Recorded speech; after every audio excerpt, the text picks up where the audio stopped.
날마다 쓰는 나의 신앙일기 TV 데일리 큐티 나무양기입니다. 오늘은 히브리서 9장 6절부터 10절을 묵상하겠습니다. 이 모든 것을 이같이 예비하였으니 제사장들이 항상 첫 장막에 들어가 섬기는 예식을 행하고 오직 둘째 장막은 대제사장이 홀로 1년에 한 번 들어가되 자기와 백성의 허물을 위하여 드리는 피 없이는 아니하나니 성령이 이로써 보이신 것은 첫 장막이 서 있을 동안에는 성소에 들어가는 길이 아직 나타나지 아니한 것이라. 이 장막은 현재까지의 비유니 이에 따라 드리는 예물과 제사는 섬기는 자를 그 양심상 온전하게 할 수 없나니 이런 것은 먹고 마시는 것과 여러 가지 씻는 것과 함께 육체의 예법일 뿐이며 기억할 때까지 맡겨둔 것이니라. 첫 언약의 약점은 그것을 행하지 못하는 것만이 아니었습니다. 첫 언약은 완전하지 못했습니다.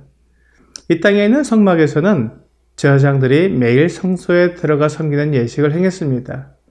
그러나 둘째 장막인 지성소에는 대제사장이 홀로 1년에 한 번 들어갈 수 있었습니다.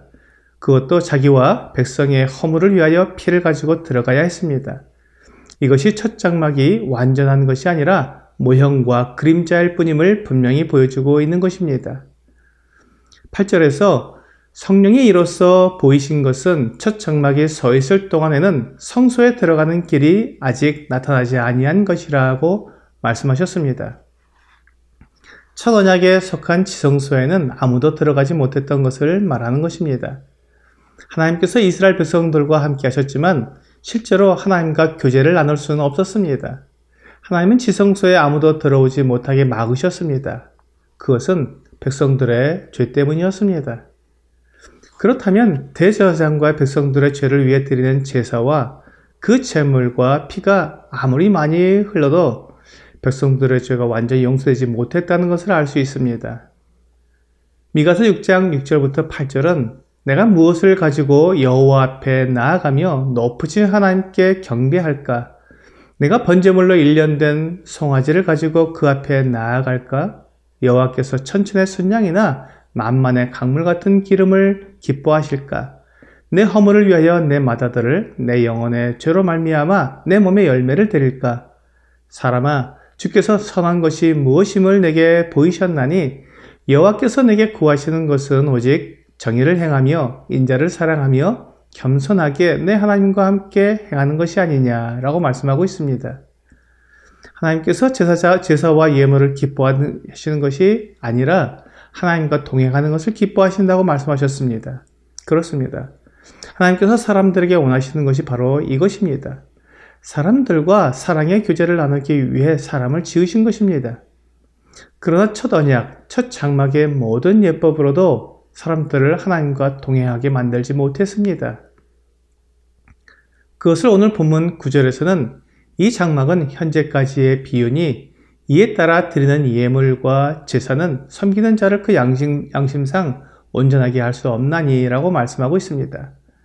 이 장막은 완전한 것, 실제적인 것이 아니라 비유라고 말씀하고 있습니다. 그러므로 그 장막에서 드리는 예물과 제사는 그 섬기는 자를 양심상 온전하게 할 수 없는 것입니다. 율법과 계명은 사람의 행동만 통제할 뿐입니다. 사람의 행동을 통제하는 것으로는 진정한 예배와 진정한 사귐을 나눌 수 없습니다.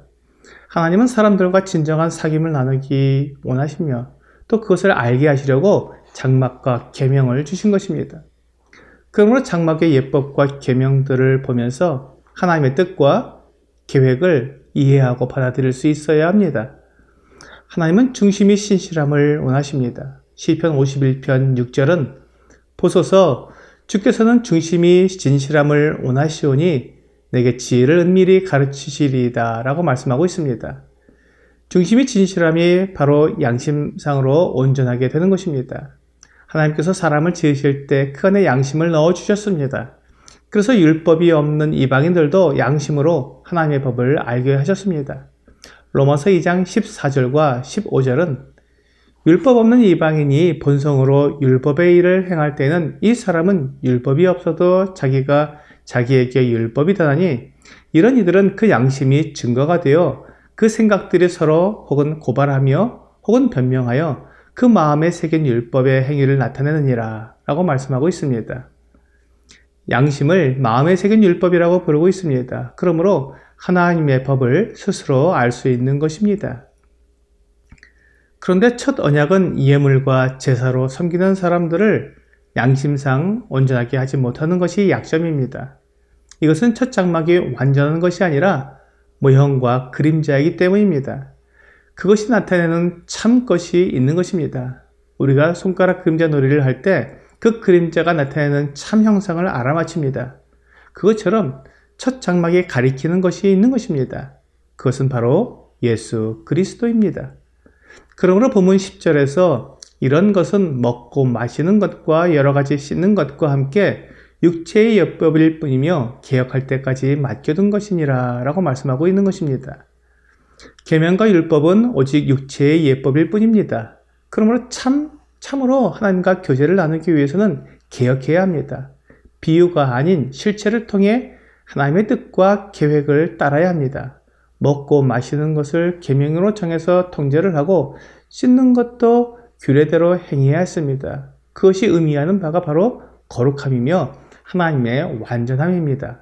사람은 거룩하지 못하고 완전하지 못하기에 사람의 행위로는 결코 하나님의 거룩함에 이르지 못한다는 것을 알게 하시는 것입니다.